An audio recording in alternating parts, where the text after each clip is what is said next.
All right. Hi, everybody. It's 6 p.m. California time. I know the camera is a little bit blurry, but I need to see what you guys are writing. So I'm going to get that taken care of. I think you can see me well enough. So as long as you guys can see me today, I know it's a little bit blurry. I'll take care of that in a little bit. But it's great to see you guys post-Thanksgiving, post-turkey coma, and I hope you guys had a great Thanksgiving. So let's get straight into the pattern. I'm going to play out the pattern today. We're talking about back and leg pain, and I'm excited to have all of you guys on board. So welcome back. This is Dr. Wong with Clinical Pattern Recognition, and we are going to talk about back and leg pain. So let me set up the stage. Hang on one second. Oh. I'm having terrible back pain and leg pain, and I hurt my back picking up my child out of the middle of the car, and ever since then I haven't been able to sleep. I'm having terrible pain down my leg, and I don't know what to do. So here I am. This problem is 4 days old, okay? So I would say the pain is in my leg, my right leg. I felt something in my back. My back is killing me as well. And basically, this is how I'm standing in front of you. Okay? So, when you think about that pain pattern, back and leg pain, what are some hypotheses that you guys might think about? So, this is a patient coming in who looks like this. Okay? This is my posture. Every time I try to stand up tall, my pain gets worse into my leg.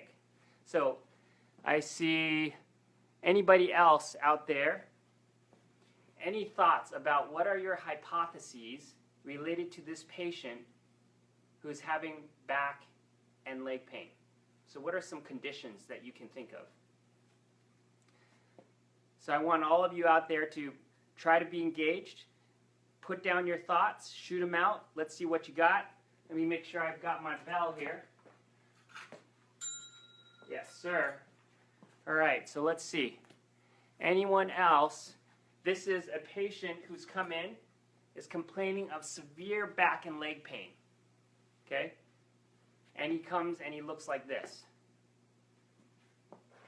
And I've been stuck this way since 4 days ago when I hurt my back. Okay, so any thoughts, anybody?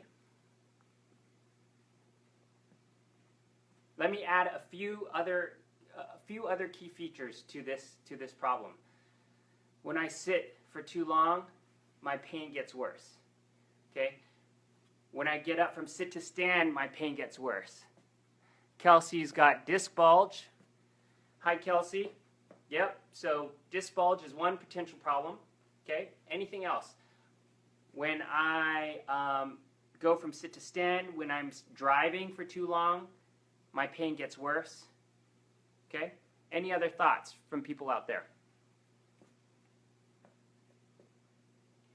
All right, so I have back and leg pain. And from my aggravating factors, what are some faulty movements that you think that might have been causative in this particular problem, right? What are the movements that I'm telling you that aggravate my problem? So I'm always going to try to tie this back in some way to movement, because without the correction of the movement, the patient probably can't get better, right? So any thoughts? What are the movements that are aggravating? What are the movements that probably caused the problem in the first place? Okay, so just as a recap, the patient's coming in with severe back and leg pain. I'm standing in front of you as the patient. This is how I look. Okay? Any thoughts about the kind of movements, the type of movements or positions of the spine that reproduce the patient's symptoms, or might have been causative in the patient's symptoms?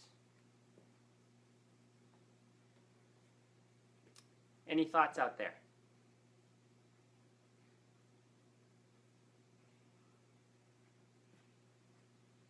So, when you listen to the subjective story, and I'll tell you that the kind of work that I do is pretty much sitting all day, right?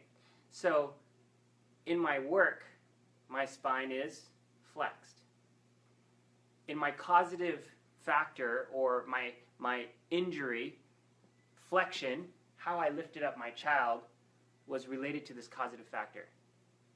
In my aggravating, my ags that reproduce my symptoms or make my symptoms worse, sitting for too long, bending forward, getting up from sit to stand, right? All of these are telling you this pattern of movement that potentially is related to this pathology.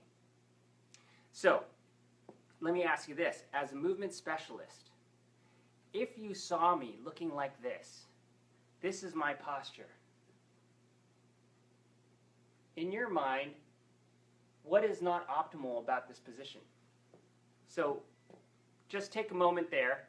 When you are looking at me, looking at the patient in front of you, what do you see in the posture analysis that is what you deem as non-optimal, non-normal? So take a moment. This is your patient with leg pain, hurt his back, lifting something heavy. Flexion movements seem to make him worse. And I'm just asking you for a moment, type in what you see in terms of my posture. My pain is still going down my leg. Any other thoughts as to what you see in terms of my posture?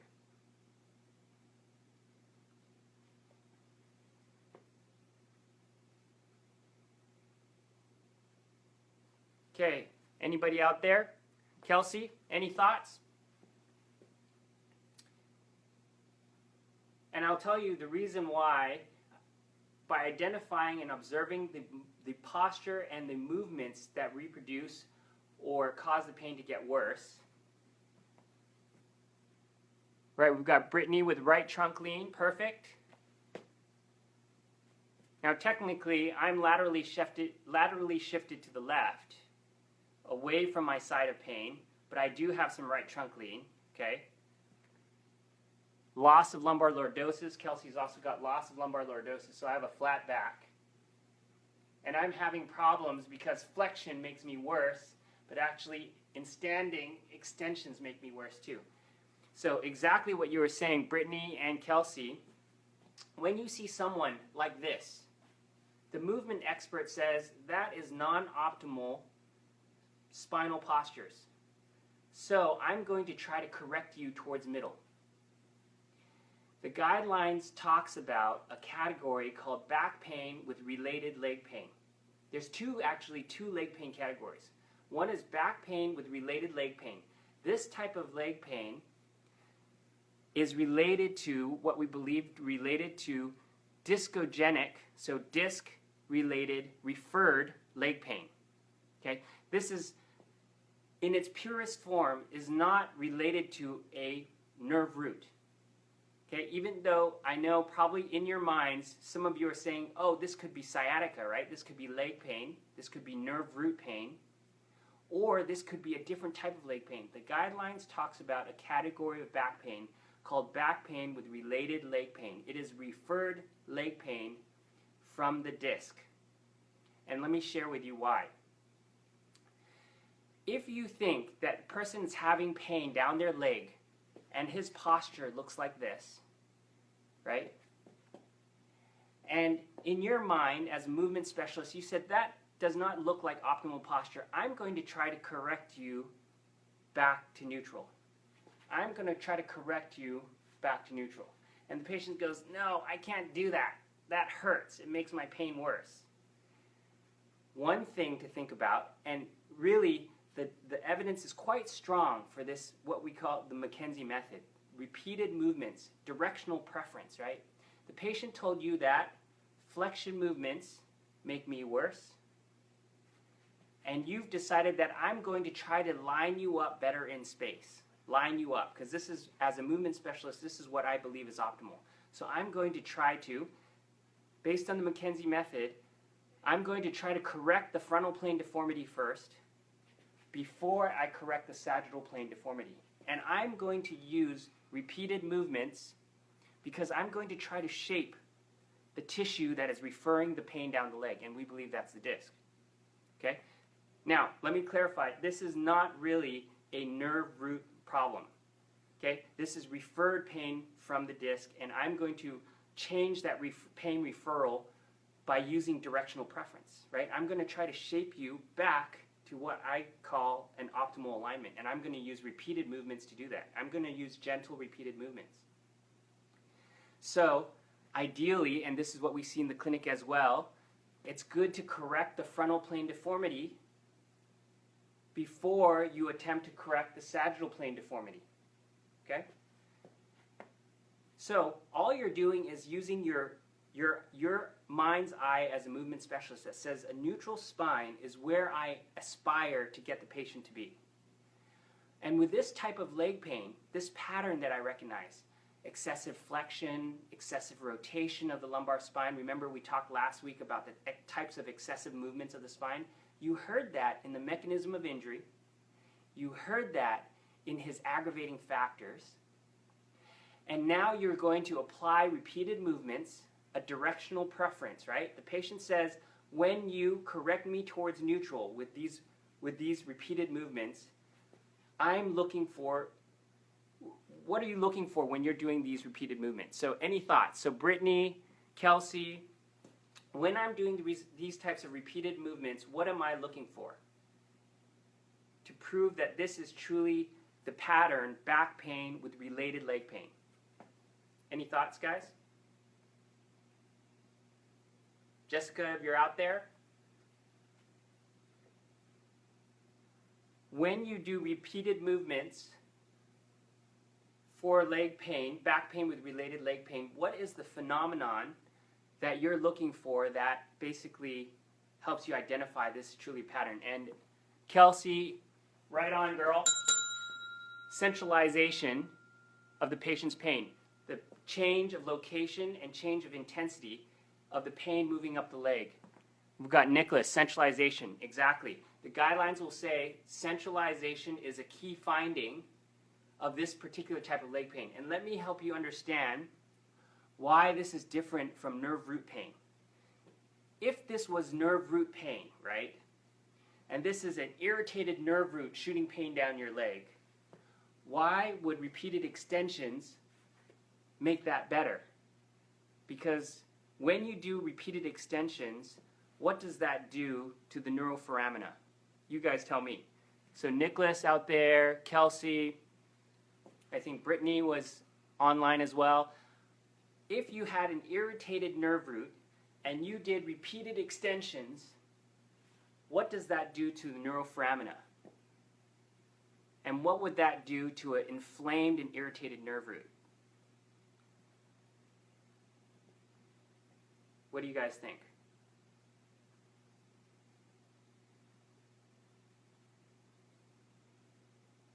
If you had an irritated nerve root, let's see, Nicholas says, when you do repeated extensions, you reduce the space in the neuroforamina, which we know that occurs, right?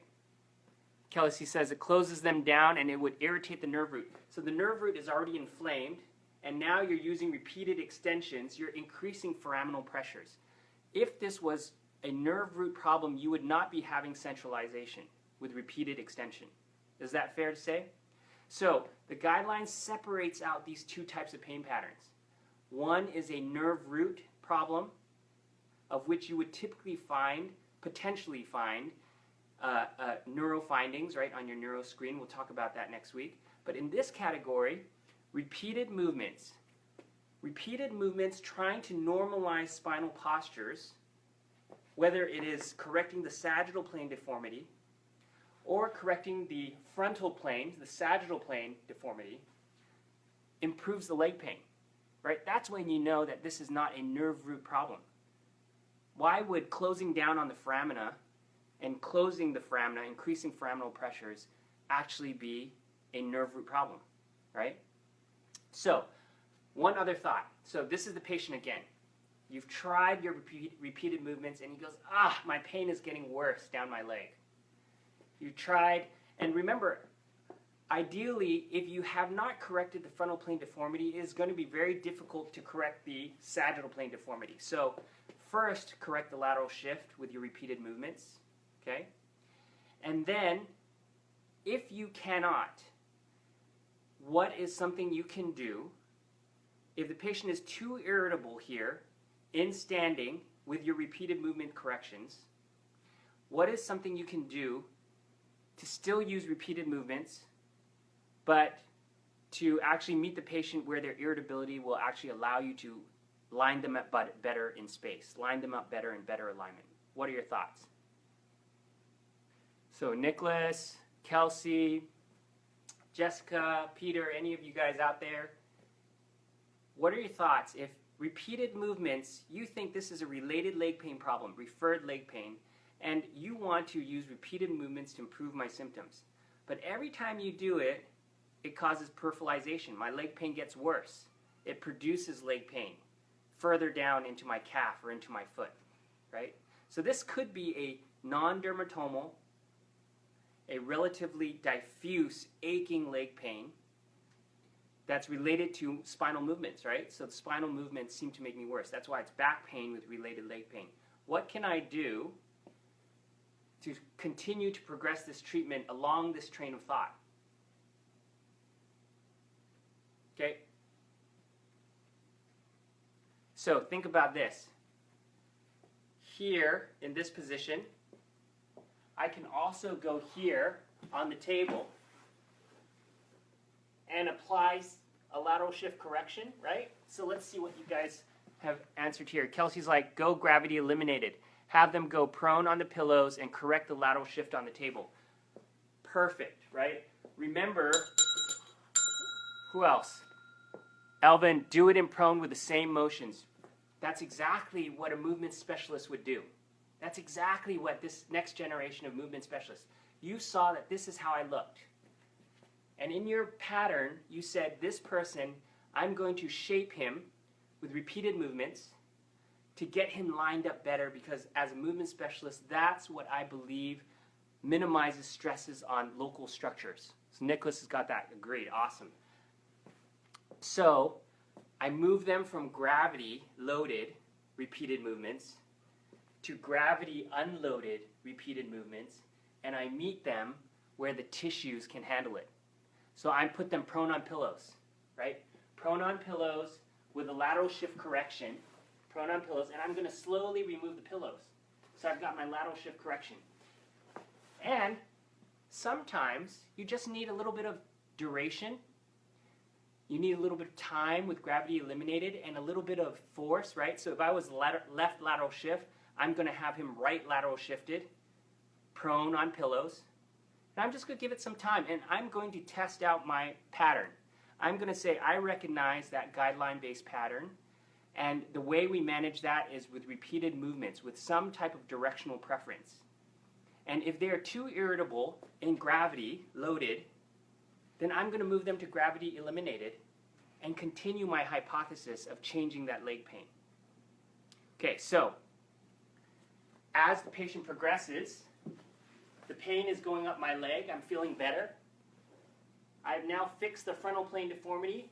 I can now start restoring the lordosis, right? Because earlier on, Kelsey identified that I had a flat low back.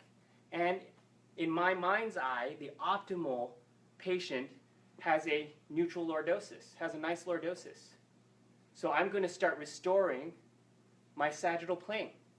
And when my centralization eventually stops, right, maybe it just goes into the buttock and all my repeated extensions don't help anymore, I move them up into sagittal plane. I move them up into weight bearing, and I do the same thing.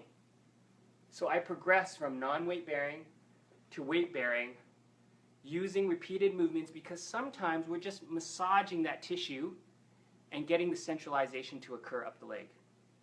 Now, what do you do? So let me ask you this. Let's say the patient says, man, my pain is so much better, right? And it may take a few days. You have to believe in the pattern and believe in your treatment and let it play out. Don't get distracted and try too many things. The guideline says, yes, back pain with related leg pain, this referred pain from the disc, is often overlapping with back pain with radiating leg pain, the nerve root problem. And couldn't you see that? Could eventually a disc that is unhealthy eventually herniate and go on to create a nerve root pain along with some referred leg pain? It can absolutely occur. But in the purest case of back pain with related leg pain, the way to manage this, you can see I have not said anything about nerve mobility, because in this case, a straight leg raise should be negative. This is not a nerve root problem. This is referred pain from a disc. Okay? And you can centralize this pain. Your goal, your key findings is this problem centralizes with repeated movements. And which repeated movements are you going to do? I'm going to try to restore this guy to normal upright posture. I'm going to try to restore this guy to normal upright posture. And if I can't do it in weight bearing, I move him to non-weight bearing, and I still try to restore him towards neutral. Do you see how the McKenzie method is brilliant in the idea that we are just using repeated movements in the directions that improve the patient's symptoms and normalizes the patient's posture. That's what a good movement scientist does. There's very strong evidence for this. And there's also evidence that says these patients with leg pain, you need to do a good job with them, okay? Because they're more prone to chronicity if you do not treat them properly. You put them in the wrong category, okay? Now, last thing, because I know we're running a little long. I always run long, but we're in the zone, right? So remember, the patients come to you and says, man, my back feels so much better, okay? Now, what does the therapist do? So I'm just going to leave it open for you for 1 second. The back pain is now mostly gone. There's no more leg pain. It's centralized because the therapist recognized the pattern. This is back pain with related leg pain. I'm going to look for repeated movements that centralize the symptoms. What do you do next? What does the movement specialist do to prevent this from occurring again? So, anybody out there, what does a movement specialist do to prevent this from happening again? This is what will make you better than what we've been in the past, okay? All right, thank you, Elvin. Awesome. Great note. That's encouraging. Okay, Kelsey. Kelsey says, fix his flexion movement fault. That deserves a double bell, triple bell. The reason why that's important, okay, and I'm going to layer that with the next category as well, okay? Which movements did we say he hurt himself, that he sits in all day, that aggravates him? He says excessive movements of flexion of my spine in some way have contributed or led to this problem, okay? Don't think of this as, oh, this is a disc problem, I'm going to fix his disc. This is a movement problem, and you, the movement specialist, are going to fix his movement, okay? So I'm going to listen. How do you sit? How long do you sit for? Can I show you a better way to sit, right? And that's all part of really the McKenzie method. Maintain lordosis, right? Re-educate to prior level of function. Yes, re-educate to prior level of function, but even better, optimize the way the patient positions himself in space, optimize his strategies for how he bends. So the same guy who sprained his back excessively flexing, the same person who hurts his disc playing golf or swinging or his tennis sport. When you guys come to CSM this year, we have a treat for you. We are talking for the orthopedic section about rotational sports and how it affects the spine. So come and visit us. Come watch us at CSM. But it is, how do we reduce the excessive flexion, in this patient's case, the excessive flexion in his life, in his strategy, right? It's how we change his movement that will make us the movement specialist in the medical field. We're not going to cut the disc out. We're not going to take away his pain with some magic thing. We are going to look at how people move, their movement strategies, the way that their movements tend to reproduce these symptoms, right? These patients tend to come back and say, my back goes out every year. Why is that? It's because we have not spent enough time watching for and listening for the causative movements that lead to the development of pathology, right? There's a number of different pathologies that can end up. That's Katie saying, love it, movement problem. Yes, Katie, rock and roll from WashU. Thanks for joining us. These are the people who have inspired our team to bring movement into our classroom as well, right? So cheers to the WashU crew. And Dr. Sarman, a lot of this is related to, was actually brought about by my influence from Dr. Sarman in our fellowship. So that's where I want to end up today is, and I'm going to spend, actually probably next week or the week after, I'm going to spend a little bit more time teasing out how do you look at aberrant movements of the spine, how do you identify and listen for aberrant movements of the spine, excessive flexion, excessive rotation, excessive extension. I'm going to listen for those and match them to the patterns, match them to the categories from the guidelines. Today we talked about back pain with related leg pain, and let me just connect you to the movement and say that people who excessively flex and rotate, there is strong evidence that shows you that that is tough on the disc.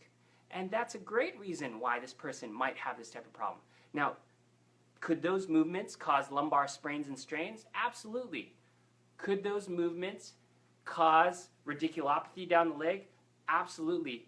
That's why it's so important to capture in the big picture of this patient, what are his causative movements? What are the movements that he does a lot of? Can I teach him to do it better? Can I teach him that when he goes to lift up his kid, that if I kept his spine closer to neutral and used my hinges, that actually it's really hard to damage a spine. If the spine, it's really hard to damage a neutral spine. Keep that in mind. So, how would I treat this patient from here? He's no longer a back pain with related leg pain problem. There's no more leg pain.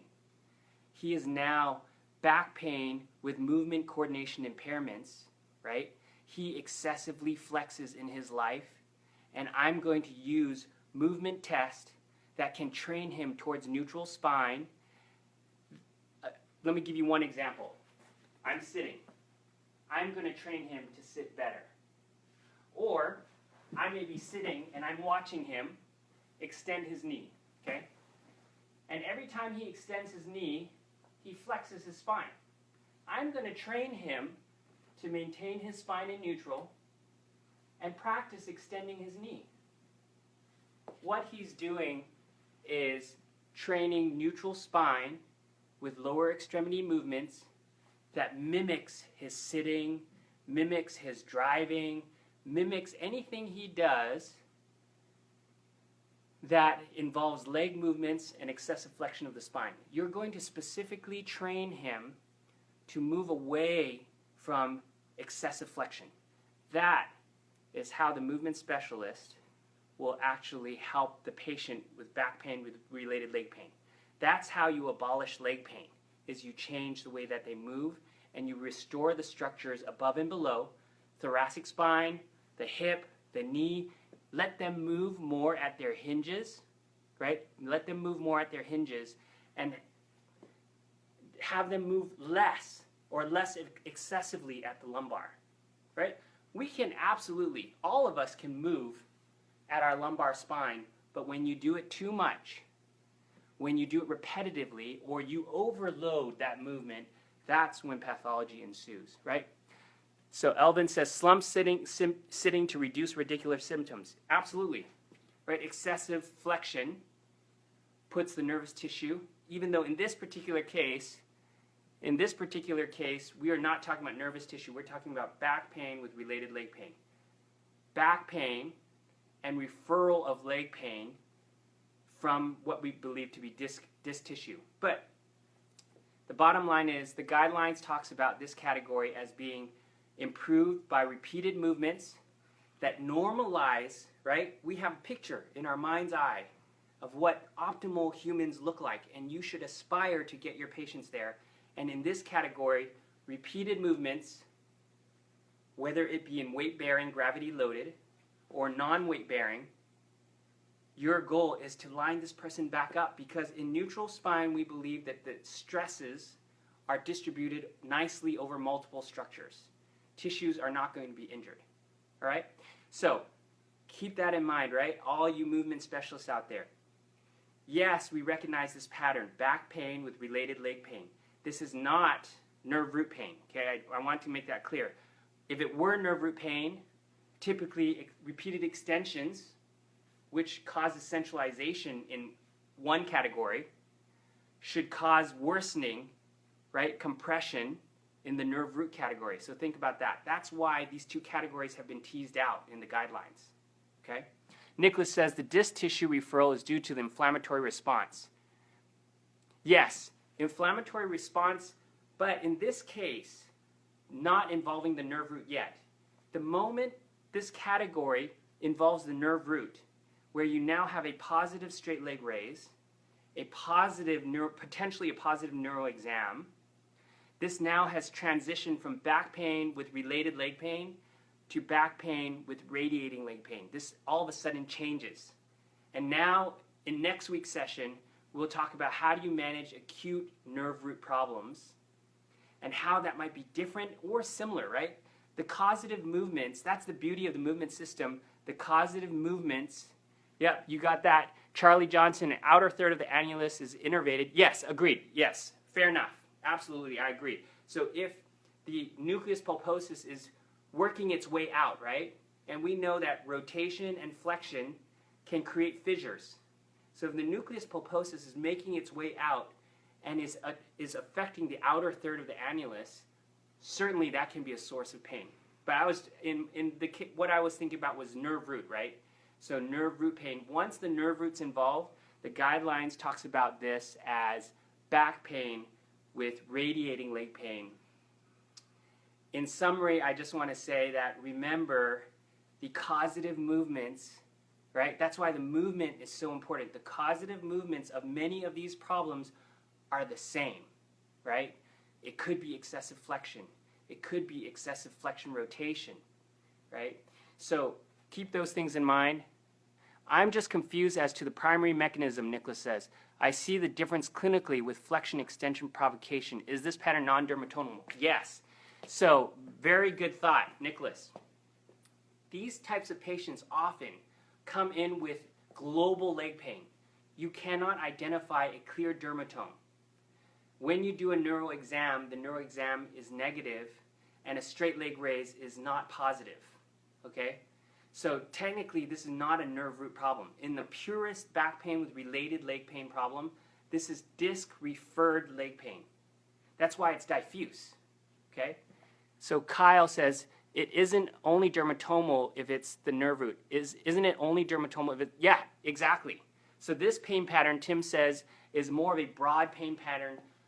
When you see this pattern played out and play that pattern, which I'll post at the end of the week, you'll see the pain patterns can be kind of different, right? But we know that pain that goes below the knee might be pain that is being referred from the disc or oftentimes radiating from the nerve root. And so that's one of the big delineators.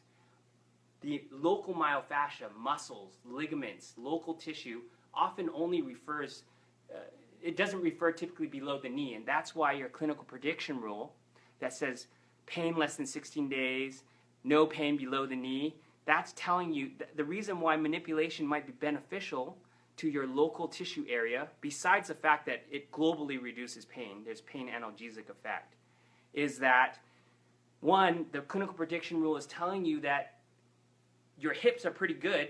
You have greater than 35 degrees of internal rotation, right? That tells you your hips are in pretty good shape.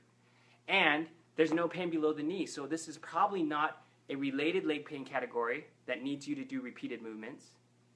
And it may not be a radiating pain category that says maybe I should do some neurodynamic treatment. And Katie says movement, also consider examining rotation and maybe compression effects on the symptoms. Absolutely. So the beauty of the movement system is you can watch and move them and watch their symptom response. And when you correct the faulty movements that you see, and the patient responds well to your corrections, you can begin to identify what are the faulty movements that you're going to have to train the patient to avoid, or to learn to maintain their spine closer to neutral while they're using their extremities, their arms, their legs, or just their static postures, right? So these are all critical thoughts. I've gone way over time, guys. I hope you enjoyed this pattern. This is back pain with related leg pain. I want you to keep that clear in your mind as next week we venture into back pain with radiating leg pain. We'll talk about that, so get your thinking caps on. But thanks for joining me tonight. I appreciate each of you. I'm excited for each of you as we continue this conversation. This is an awesome conversation, you guys. And I'm excited for the way that your mind is being shaped. Think about all the techniques you are learning in your ortho class. They should, okay? The reason why I'm so big on the guidelines is because every technique that I teach, our team teaches, we decide, does it make sense? Does it help the students? Does it help the clinicians treat a category better? And I will suggest, and we will spend extra time talking about movement, I will suggest that movement, coordination impairments, people who excessively move the wrong way, is an underlying precursor or an underlying contributing factor to many of the categories based on the guidelines. So after you've managed the mobility deficit, after you've managed the movement coordination impairment, the sprain strain, after you've managed the related leg pain, you still have to correct. This is what happens after the manipulation. This is what happens after you've centralized their pain. You listen to their movements, you listen to their habits and their sports, and you train them to move optimally. That's what reduces stress on structures that cause pathology. Right, so you guys are awesome. You guys have ortho practical final tomorrow. I will have you in my mind thinking about you. You guys are awesome. And stay in touch. We've got exciting stuff coming for you. I look forward to hanging out with you guys next week. All right, bye, Katie. Love you.